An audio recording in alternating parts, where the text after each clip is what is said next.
दोस्तों नमस्कार, ये है मार्गदर्शन फॉर सिविल सर्विसेज। मैं अनुराग चौधरी। दोस्तों, घटना चक्र सामान्य अध्ययन पूर्वावलोकन श्रृंखला के अंतर्गत इस वीडियो में प्रस्तुत है भारतीय राज्य व्यवस्था एवं शासन से संबंधित महत्वपूर्ण प्रश्नों का रिवीजन, जो आपके आगामी विभिन्न परीक्षाओं जैसे यूपीपीसीएस प्रारंभिक परीक्षा, आरओ यानी समीक्षाधिकारी, सहायक समीक्षाधिकारी तथा अन्य राज्य लोक सेवा आयोगों जैसे उत्तराखंड, बिहार, राजस्थान, एमपीपीसीएस आदि के लिए बहुत ही उपयोगी है।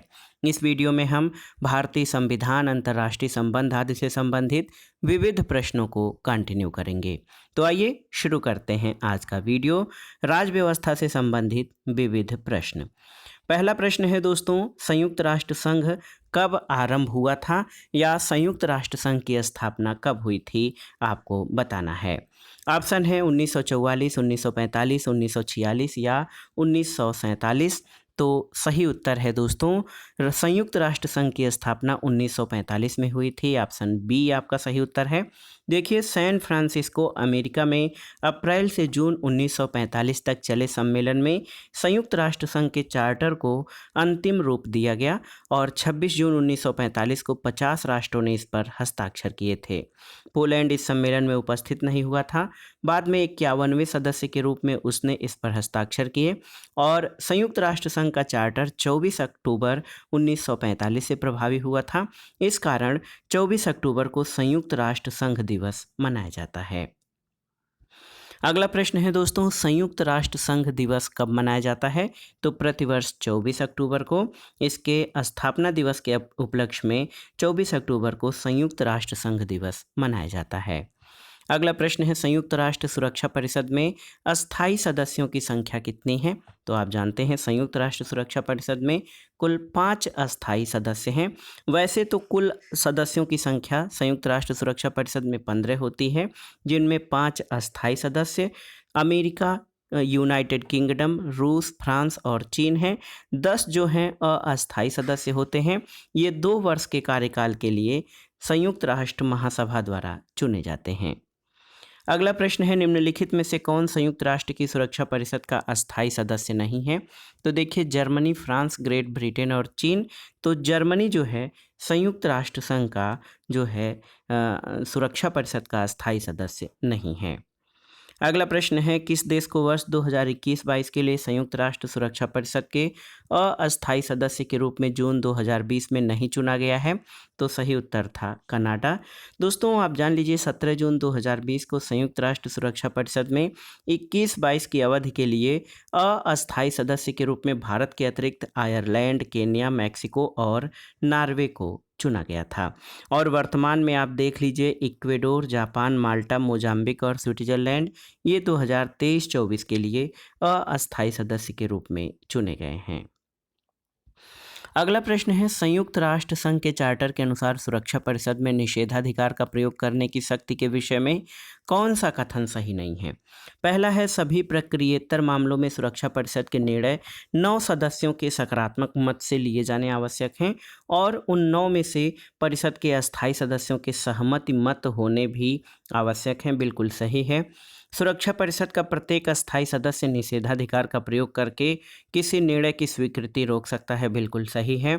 निषेधाधिकार यानी वीटो शब्द का प्रयोग संयुक्त राष्ट्र संघ चार्टर के अनुच्छेद 27 में किया गया था, ताकि सुरक्षा परिषद का कोई भी अस्थायी सदस्य बहुमत से पारित होने वाले किसी संकल्प पर रोक लगा सके। चौथा है कि सुरक्षा परिषद का कोई भी सदस्य किसी संकल्प के विरुद्ध मत देकर उसे पारित होने से रोक सकता है। तो ये आपका सही नहीं है।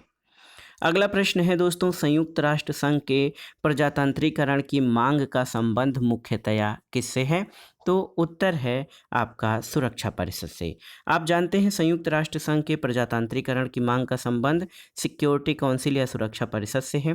सुरक्षा परिषद के 5 अस्थायी सदस्यों के पास वीटो की शक्ति है। विगत कुछ वर्षों में भारत, जापान, जर्मनी और ब्राज़ील को सुरक्षा परिषद में अस्थायी सदस्यता देने की मांग उठी है, जिससे सुरक्षा परिषद को लोकतांत्रिक बनाया जा सके। अगला प्रश्न है दोस्तों, संयुक्त राष्ट्र अभियान शांति अभियानों के संदर्भ में निम्नलिखित कथनों पर विचार करिए। पहला है कि संयुक्त राष्ट्र संघ शांति रक्षक बल का प्रयोग केवल अपनी आत्मरक्षा के लिए कर सकते हैं। शांति स्थापना अभियान केवल संयुक्त राष्ट्र सुरक्षा परिषद के एक प्रस्ताव द्वारा वापस लिया जा सकता है। और तीसरा है, संयुक्त राज्य अमेरिका संयुक्त राष्ट्र शांति अभियान में सबसे बड़ा बजट योगदान करता है। तो इसमें आपको कोट के आधार पर बताना है कि कौन सा सही है। तो 2 और 3 आपके सही हैं, ऑप्शन बी सही उत्तर हो जाएगा। दोस्तों आप जान लीजिए कि संयुक्त राष्ट्र शांति रक्षक बल का प्रयोग आत्मरक्षा के साथ साथ उन्हें प्रदत्त अधिदेश की सुरक्षा यानी डिफेंस ऑफ द मैंडेट के लिए भी किया जा सकता है। संयुक्त राष्ट्र का शांति स्थापना अभियान संयुक्त राष्ट्र सुरक्षा परिषद द्वारा अपनाए गए उस समय के प्रस्ताव द्वारा ही प्रारंभ किया जा सकता है और इस प्रस्ताव के तहत दिए गए अधिदेश के आधार पर ही संयुक्त राष्ट्र शांति के स्थापना अभियान की तैनाती होती है। साथ ही सुरक्षा परिषद के प्रस्ताव द्वारा शांति स्थापना अभियान की अवधि बढ़ाई जा सकती है या उसे वापस लिया जा सकता है। इसके अलावा संयुक्त राज्य अमेरिका संयुक्त राष्ट्र शांति अभियानों में सबसे बड़ा बजट योगदान करता है। संयुक्त राज्य अमेरिका ने 2020-21 में संयुक्त राष्ट्र शांति अभियानों में सर्वाधिक 28% का योगदान दिया था। अगला प्रश्न है दोस्तों, संयुक्त राष्ट्र प्रत्यय समिति यानी यूनाइटेड नेशंस क्रीडेंशियल कमेटी के संदर्भ में निम्नलिखित कथनों पर विचार कीजिए। यहाँ पर 3 कथन आपके दिए गए हैं, इनमें से बताना है कि कौन से कथन सही हैं। तो ये संयुक्त राष्ट्र सुरक्षा परिषद द्वारा स्थापित समिति है और इसके पर्यवेक्षण के अधीन काम करता है, सही नहीं है। पारंपरिक रूप से प्रतिवर्ष मार्च, जून और सितंबर में इसकी बैठक होती है, सही नहीं है। और ये महासभा को अनुमोदन के लिए रिपोर्ट प्रस्तुत करने से पूर्व सभी यूएन सदस्यों के प्रतियों का आकलन करती है, बिल्कुल सही। केवल और केवल 3 आपका सही है, ऑप्शन ए सही उत्तर हो जाएगा। दोस्तों आप जान लीजिए संयुक्त राष्ट्र महासभा के प्रत्येक नियमित सत्र की शुरुआत में एक संयुक्त राष्ट्र प्रत्यय समिति या यूनाइटेड नेशंस क्रीडेंशियल कमेटी की नियुक्ति की जाती है। इसमें 9 सदस्य होते हैं जिन्हें संयुक्त राष्ट्र महासभा के अध्यक्ष के प्रस्ताव पर महासभा द्वारा नियुक्त किया जाता है। कथन 2 भी सही नहीं है क्योंकि पारंपरिक रूप से प्रतिवर्ष मार्च, जून और सितंबर में इसकी बैठक होने का कोई साक्ष्य नहीं है। 1 दिसंबर 2021 को संयुक्त राष्ट्र प्रत्यय समिति द्वारा अफगानिस्तान की तालिबान सरकार और म्यांमार के सत्तारूढ़ सैन्य जुंटा के लिए संयुक्त राष्ट्र प्रतिनिधित्व को नकार दिया था। और आप जान लीजिए संयुक्त राष्ट्र प्रत्यय समिति यूएन सदस्यों के प्रतिनिधियों के प्रत्ययों का आकलन कर उनके संदर्भ में महासभा को रिपोर्ट करती है। यूएन या प्रत्येक यूएन सदस्य के प्रतिनिधियों के प्रत्यय पत्र और प्रतिनिधि मंडल के सदस्यों के नाम महासचिव को प्रस्तुत किए जाते हैं। तो कथन 3 आपका सही है। अगला प्रश्न है दोस्तों, संयुक्त राष्ट्र महासभा के संदर्भ में निम्नलिखित कथनों पर विचार कीजिए। पहला है, यूएन महासभा गैर सदस्य राज्यों को प्रेक्षक की स्थिति प्रदान कर सकती है, बिल्कुल सही है। अंतः सरकारी संगठन यूएन महासभा में प्रेक्षक की स्थिति पाने का प्रयत्न कर सकते हैं, सही है। और यूएन महासभा में अस्थायी प्रेक्षक यूएन मुख्यालय में मिशन बनाए रख सकते हैं, बिल्कुल सही है। तो ये संयुक्त राष्ट्र महासभा यानी जनरल असेंबली के बारे में ये तीनों ही कथन आपके सही हैं, ऑप्शन डी सही हो जाएगा। 1, 2 और 3 सही हैं। अगला प्रश्न है दोस्तों, संयुक्त राष्ट्र ने सुशासन की कुछ विशेषताओं की पहचान की है, निम्न में से कौन सी उन विशेषताओं में से नहीं है? भागीदारी, जवाबदेहिता, सरकार की वैधता या पारदर्शिता। तो सही उत्तर है सरकार की वैधता संयुक्त राष्ट्र के सुशासन विशेषताओं में शामिल नहीं है। संयुक्त राष्ट्र ने 8 विशेषताओं के आधार पर सुशासन को परिभाषित किया है, जिसमें भागीदारी यानी पार्टिसिपेशन, विधि का शासन यानी रूल ऑफ लॉ, पारदर्शिता यानी ट्रांसपेरेंसी, अनुक्रियता यानी रिस्पॉन्सिवनेस, आम सहमत यानी कंसेंसस ओरिएंटेड, समानता और समावेशिता यानी इक्वालिटी एंड इंक्लूसिवनेस, प्रभावशीलता और दक्षता यानी इफेक्टिवनेस एंड इफिशियंसी, जवाबदेहिता, इसलिए सरकार की वैधता संयुक्त राष्ट्र द्वारा परिभाषित सुशासन की विशेषताओं में शामिल नहीं है। अगला प्रश्न है, सुशासन के संदर्भ में निम्नलिखित में से कौन सा कथन सत्य नहीं है, आपको बताना है। पारदर्शिता और उत्तरदायित्व, समता और समावेशन, धार्मिकता और भावुकता, सहभागिता और विधि का शासन। तो दोस्तों धार्मिकता और भावुकता ये जो है सुशासन के संबंध में सही नहीं है। पारदर्शिता, उत्तरदायित्व, समानता, समावेशन, सहभागिता और विधि का शासन ये सुशासन के अंग हैं। धार्मिकता और भावुकता इसमें शामिल नहीं है। अगला प्रश्न है, संयुक्त राष्ट्र संघ के वर्तमान महासचिव कौन है? तो एंटोनियो गुटरेस हैं। दोस्तों आप जान लीजिए, संयुक्त राष्ट्र महासचिव एंटोनियो गुटरेस हैं जो कि पुर्तगाल के हैं। वे संयुक्त राष्ट्र संघ के 9वें महासचिव हैं। 1 जनवरी 2017 को इन्होंने ये पद ग्रहण किया था और वर्तमान में संयुक्त राष्ट्र की उप महासचिव नाइजीरिया की अमीना जे मोहम्मद हैं। अगला प्रश्न है, निम्नलिखित में से कौन प्रथम अफ्रीकी संयुक्त राष्ट्र संघ के महासचिव बने हैं या बने थे? तो सही उत्तर है बुतरस घाली। दोस्तों बुतरस घाली संयुक्त राष्ट्र संघ के प्रथम अफ्रीकी महासचिव थे।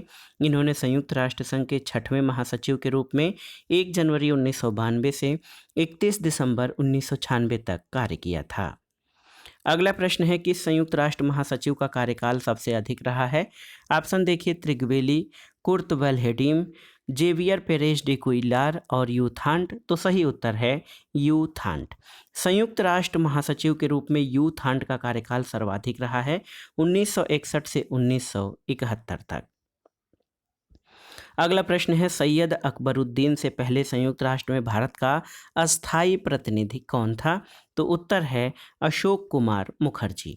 दोस्तों अशोक कुमार मुखर्जी अप्रैल 2013 से दिसंबर 2013 की अवधि के दौरान संयुक्त राष्ट्र में भारत के अस्थायी प्रतिनिधि थे, जिनके बाद सैयद अकबरुद्दीन जनवरी 2016 से अप्रैल 2020 तक इस पद पर रहे।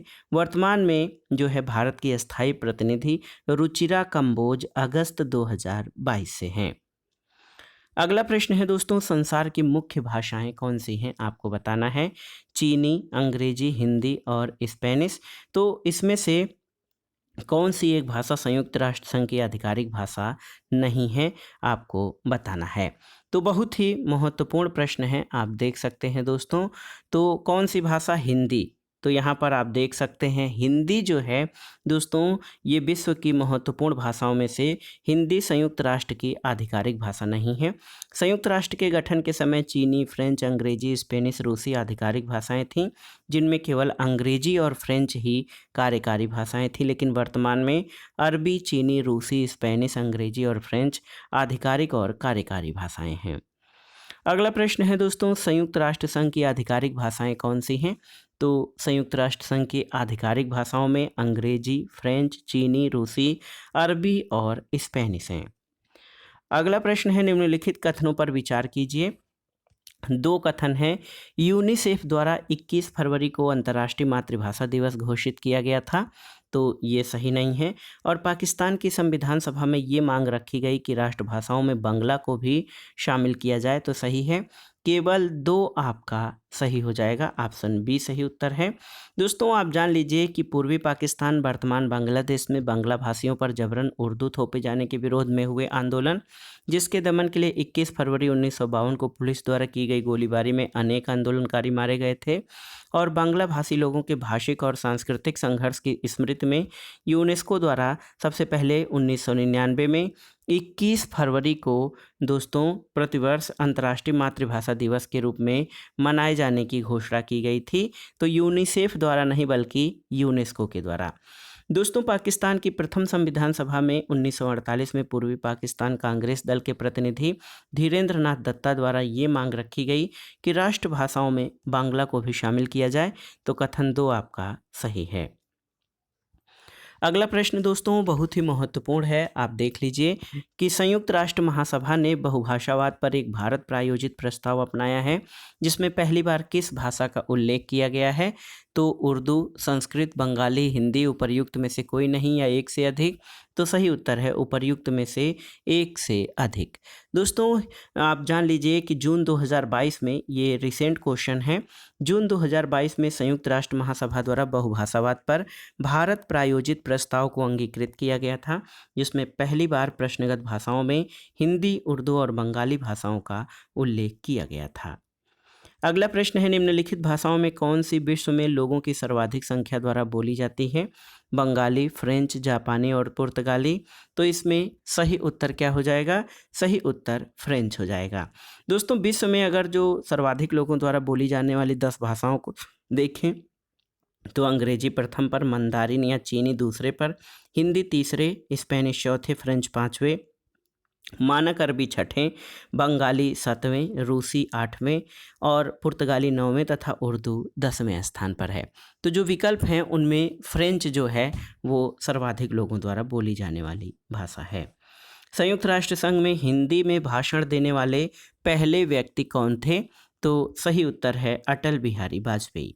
4 अक्टूबर 1977 को तत्कालीन विदेश मंत्री अटल बिहारी वाजपेयी ने संयुक्त राष्ट्र महासभा के सत्र में पहली बार हिंदी में भाषण दिया था और इन्होंने वर्ष 2000 में प्रधानमंत्री के रूप में भी इसके सत्र को हिंदी में संबोधित किया था।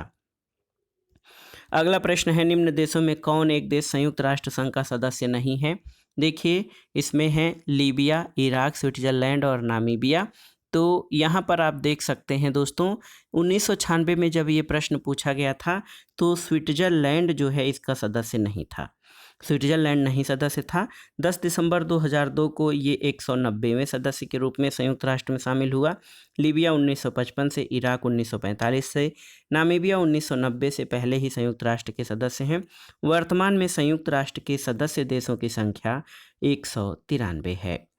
निम्नलिखित में से कौन सा विश्व का नवीनतम राष्ट्र है? यहाँ पर देखिए, इरिट्रिया, इथोपिया, कांगो या दक्षिणी सूडान। तो सही उत्तर है दक्षिणी सूडान।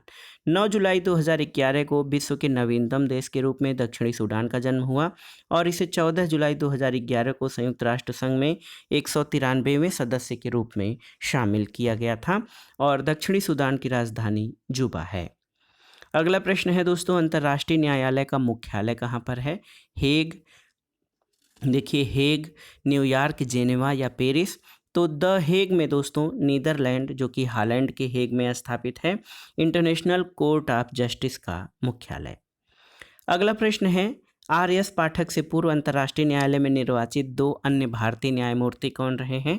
तो याद रखिएगा, B.N. राव और नागेंद्र सिंह। दोस्तों, अंतर्राष्ट्रीय न्यायालय में निर्वाचित हुए भारतीय न्यायमूर्तियों में B.N. राव 1952-53, नागेंद्र सिंह 1973 से 1988, आर.एस. पाठक 1989 से 91 और दलवीर भंडारी 2012 से अब तक हैं। 20 नवंबर 2017 को संयुक्त राष्ट्र महासभा और संयुक्त राष्ट्र सुरक्षा परिषद ने न्यायाधीश दलवीर भंडारी को 9 वर्ष के कार्यकाल के लिए अंतर्राष्ट्रीय न्यायालय का सदस्य पुनर्निर्वाचित किया है। अगला प्रश्न है दोस्तों, अंतर्राष्ट्रीय श्रम संगठन की स्थापना किस वर्ष हुई थी?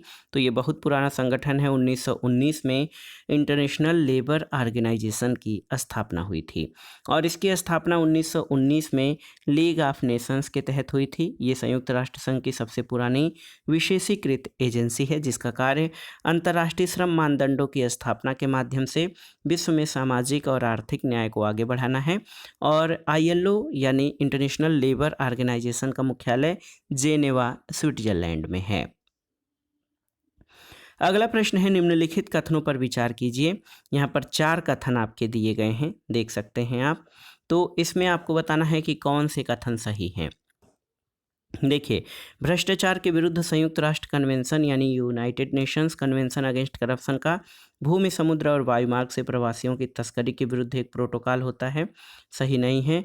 UNCAC यानी United Nations conventions against corruption का सबसे पहला विधित बाध्यकारी सार्वभौम भ्रष्टाचार निरोधी लिखित है, बिल्कुल सही है।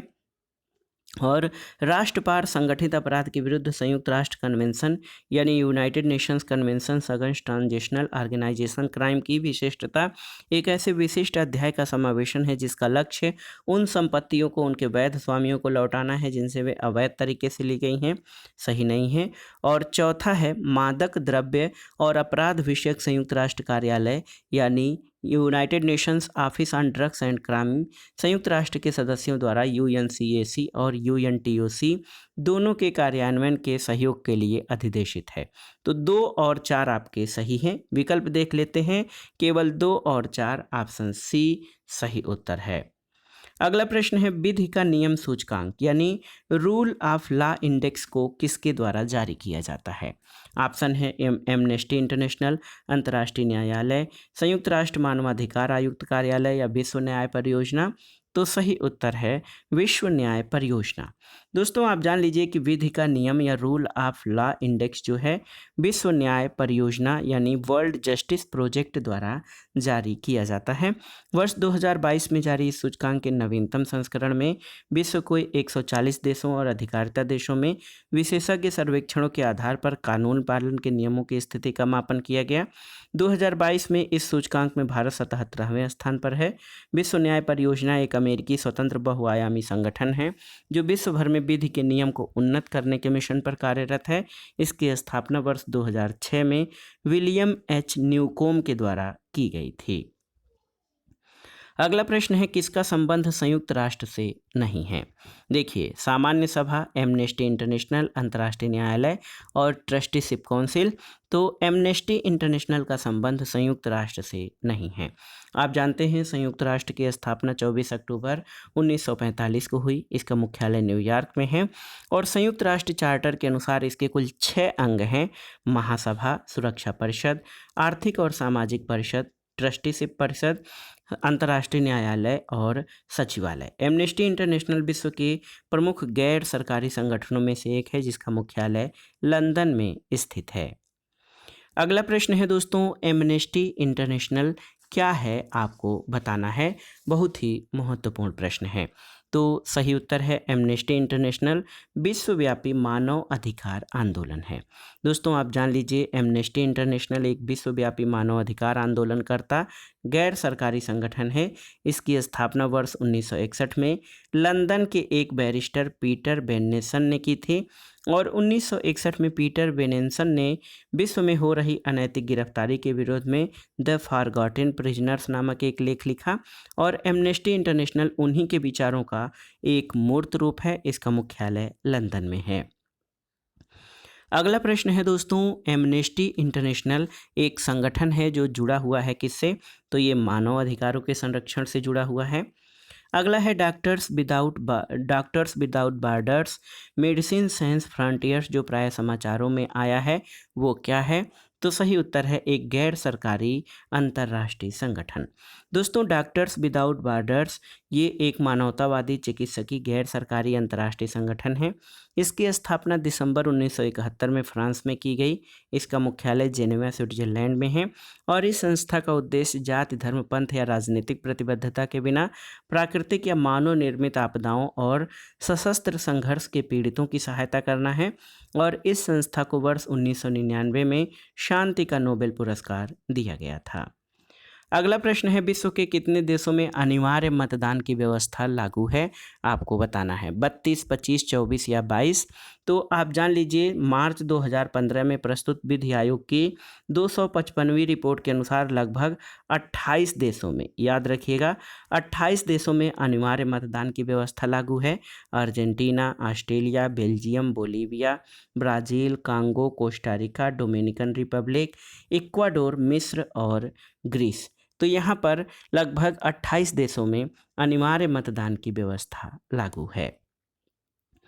अगला प्रश्न है दोस्तों अमेरिकी राष्ट्रपति के निर्वाचन हेतु गठित निर्वाचक मंडल के सदस्य होते हैं। तो आपको बताना है क्या? तो अमेरिकी कांग्रेस के सदस्य होते हैं, प्रतिनिधि सभा के सदस्य होते हैं या फिर सीनेट के सदस्य या इनमें से कोई नहीं, आपको बताना है। तो सही उत्तर है अमेरिकी राष्ट्रपति के लिए जो निर्वाचन मंडल गठित होता है उसमें कौन कौन से होते हैं? इनमें से कोई नहीं हो जाएगा, ऑप्शन डी। कैसे? तो आप जान लीजिए कि अमेरिकी राष्ट्रपति सीधे जनता द्वारा नहीं चुना जाता। इसके लिए इलेक्टोरल कॉलेज या निर्वाचक मंडल की व्यवस्था की जाती है। दोस्तों सभी इलेक्टर्स को मिलाकर इलेक्टोरल कॉलेज बनता है जिसका चुनाव प्रत्यक्ष रूप से देश की जनता द्वारा होता है और यही इलेक्टोरल राष्ट्रपति के उम्मीदवारों को वोट देकर चुनते हैं। वर्तमान में अमेरिकी राष्ट्रपति के लिए कुल इलेक्टोरल की संख्या 538 है। इलेक्टोरल वोटर यानी इलेक्टर्स की संख्या हर राज्य में अलग अलग होती है और राज्य की जनसंख्या के हिसाब से इलेक्टोरल वोटों या इलेक्टर्स का कोटा होता है। अगला प्रश्न है अमेरिकी राष्ट्रपति चुनाव प्रक्रिया में पहली प्राइमरी कहाँ होती है?